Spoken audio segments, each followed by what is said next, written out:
अ confounding variable, भाई confounding variable क्या होता है? Makes the mean higher than expected, माध्य को अपेक्षा से ज्यादा ऊपर ले जाता है।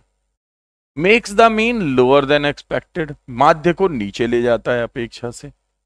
Has an impact on dependent variable, dependent variable पे इसका इंपैक्ट होता है।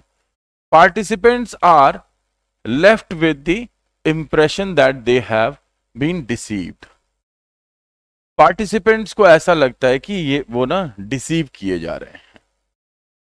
अब ध्यान से समझिए, makes the mean lower than expected, makes the mean higher than expected. अगर हमारा डेटा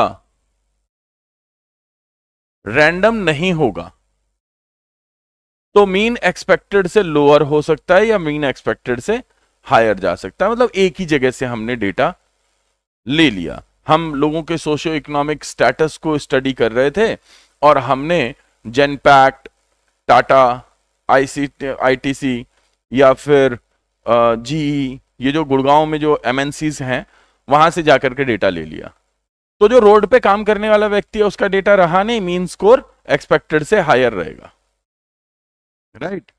और अगर हमने यही डेटा नॉर्थ ईस्ट दिल्ली में जाकर के जो शादरा और सीलमपुर में जो लोग काम कर रहे हैं दुकानों में उनसे ले लिया तो एक्सपेक्टेड देन वो लोअर देन एक्सपेक्टेड रहेगा मीन स्कोर।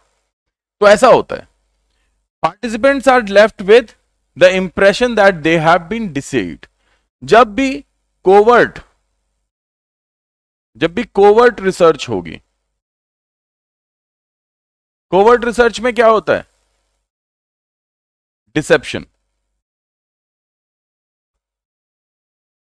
हम डिसेप्शन को लागू करते हैं क्योंकि और कोई तरीका हमारे पास अवेलेबल नहीं होता।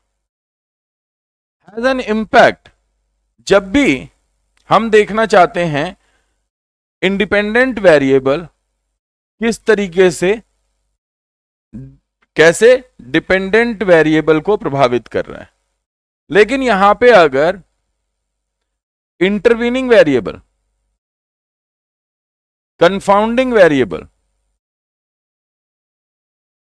या एन एक्सट्रानियस वेरिएबल कोई भी काम कर रहा है तो वो क्या करेगा? डिपेंडेंट वेरिएबल को अनप्लैन्ड रूप में इंफ्लुएंस करेगा। क्या?